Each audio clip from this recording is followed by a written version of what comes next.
Hosted by you/aggravating start 7703. My brother and his wife, Laura, who is 7 months pregnant, are staying with us for a week or so since he's interviewing for jobs in the city where my family and I live. My kids love having their aunt and uncle around, and everything's been great. Yesterday, Laura went out and came back with groceries. I thanked her but told her that we don't expect them to do this, as the kitchen is stocked, and we're just enjoying having them. She said that she wanted to and that most of the items were cravings she's been having. I started helping her unload the bags and noticed that a lot of the snacks had peanuts in them, cookies, crackers, peanut butter, even some sort of cake fusion. It all made me uneasy because she knows my oldest son, 8M, is extremely allergic. I don't keep anything of the kind in our home because we had an incident when he was younger where we almost lost him. I didn't want to be rude, but I told her that I'm not comfortable having that stuff in the house. She told me that she would be careful, that she wouldn't eat it around him or his siblings, and that she'd clean up after herself, saying that she was having intense cravings and needed them. Look, I've had 4 kids and kind of get where she's coming from, although I never had to have something, but every woman is different, I guess. I made sure my son knew not to touch any of it and to leave her alone when she's eating them, and that was that. Today, I woke up early to make breakfast and open the fridge, only to be greeted by strawberries dipped in peanut butter left out without a container to chill. The peanut butter jar wasn't sealed properly next to them, and there were sandwiches on a plate because she likes the bread cold and soggy. I was pissed. I've read enough about airborne contamination to know that you can't really determine it, but I wasn't risking it. I grabbed the bag and started throwing everything in it, our groceries, hers, I didn't care. I was going to take the bag, drive to a shelter, and let them know the situation. Laura woke up while I was on my rampage, came down, and asked, all upset, what I was doing. I was snippy with her and didn't try to hide it. We got into an argument, with her defensively saying that I can't do this, that the baby needs it, and that it's cruel to put a pregnant woman through unsatisfied cravings. I told her bluntly that I don't give a single crap. If she can't keep to her word, then I won't either, and that she'll live without her cravings. My son can't say the same with his allergy. She went back upstairs, packed her bag, came back down, grabbed the bag of food, and left in a huff. My brother was at his interview and called me half an hour later to ask what happened.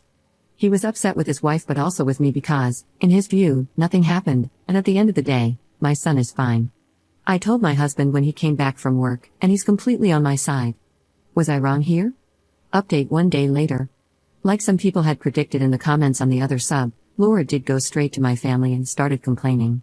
She didn't twist anything, she told them the full, honest story, and my mother was completely livid. She called me, panting like she'd run a marathon after berating Laura, to make sure my son was okay.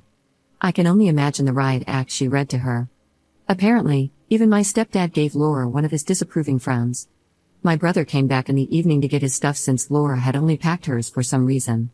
He did apologize for what she did and said that he'll have a chat with her once she's calmed down. He told me she's been inconsolable, crying since she left my mom's house, now feels unwelcome and unloved in our family, and he completely blames me for it.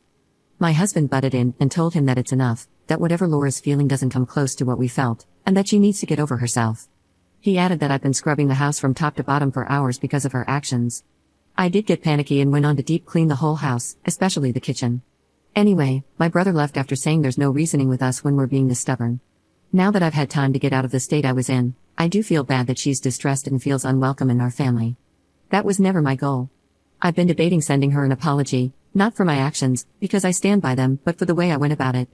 I shouldn't have allowed the stuff in our house in the first place and could have been calmer about it after I opened the fridge. Second update 2.5 weeks later.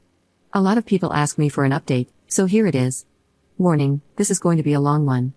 After my mom berated Laura and my brother yelled at my husband and me, I took the advice I was given and sent them a long text, which ended up being a bit of a ramble about everything, how messed up the situation is, how disgusted we are by their stance, and how we'll be going low contact until we feel ready to be around them again. That was the day after my brother packed his bags and left. I was left on read, and I thought that was that until a few days ago when I got a call from Laura. I thought about not answering, but curiosity got the better of me.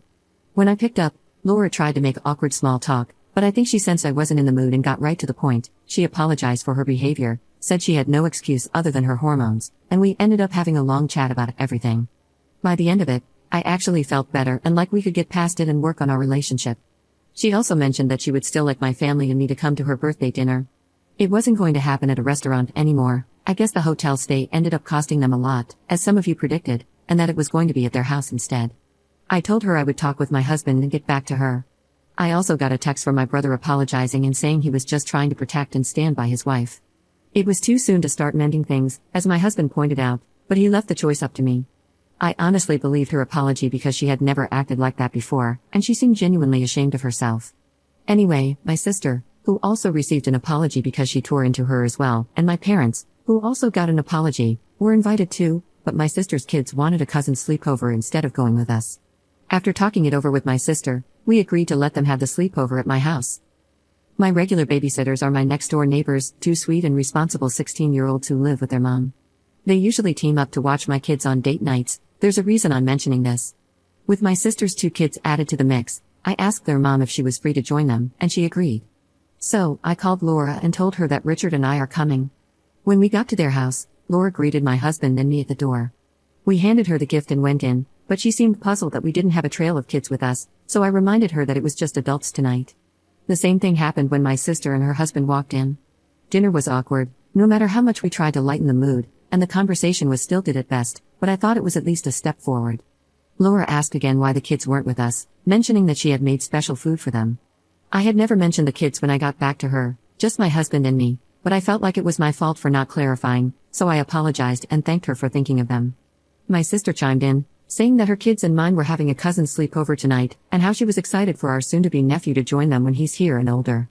Laura smiled and said, "Yeah, I'm sure he'll be best friends with his cousins, meaning my kids, and his step-cousins, meaning my sisters." This pissed me off because we don't use step anything with the kids, but I bit my tongue. For context, my sister is technically my stepsister. I know I use stepdad in my first post, but I usually call him by his first name. I consider him a parental figure since he raised me from the age of 10, but I had a dad, and that title will always be his. My sister gave Laura a hurt look, but it was my brother who nudged his wife with a "what are you doing" look. A few more minutes went by with eating and light conversation before Laura asked again about our kids, specifically who was watching them since all four parents were here. I told her that my neighbor and her daughters were babysitting, to which she laughed and joked about how incompetent the girls and their mom must be if it took all three of them to handle the kids. Also for context, I have 4 kids.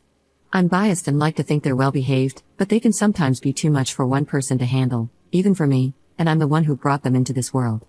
Add my sister's 2 kids, and it's a lot for 2 teenage girls to manage, even for just a few hours. We left at 7 and said we'd be back at 11. It has absolutely nothing to do with the girls, whom my kids adore, or their mom, who is as kind as they come. Before I could say anything, my mom stepped in with one of her smiles and told Laura that it's so kind of her to offer her own competence and watch the kids next time. That shut her up real fast. After that, dinner became even more awkward until we cleared the table and Laura brought out dessert while my brother got the cake from the fridge. This is where I lost the last of my remaining brain cells. I went to the bathroom, and when I came out, I saw my husband carrying my bag and trying to usher me out of the front door to leave. He looked pissed, and I was beyond confused. Naturally, I resisted because, yes, the dinner was a train wreck, but I at least wanted to say goodbye and offer a lame excuse for our departure. When my husband tried to literally carry me out, I knew something was wrong. After a couple of attempts, I darted past him back to the dining room. Laura's dessert table was now fully set, featuring peanut butter cake pops, PB pie, PB cookies, PB brownies, and, to top it all off, a PB birthday cake that my brother had just brought in, looking horrified as he sniffed at it. Laura then gave me a big smile and loudly said to my family, "I thought I should at least get to have my cravings on my birthday. Get your fill before she throws these out too." I honestly thought for a second that my sister was going to tackle her, and I wasn't far behind because all I could think about was the fact that Laura thought my kids were coming and had planned this accordingly. I felt so guilty for allowing peanut products in our house the last time, and if my sister's kids hadn't wanted the sleepover, I would have walked my son into danger a second time. I lost my crap. Without thinking about my actions, I grabbed Laura's head and slammed it straight into the cake. I held it down as long as I could while she flailed before I let her go. I honestly wanted to go for the pie too, but I had already embarrassed myself enough by acting like that in the first place.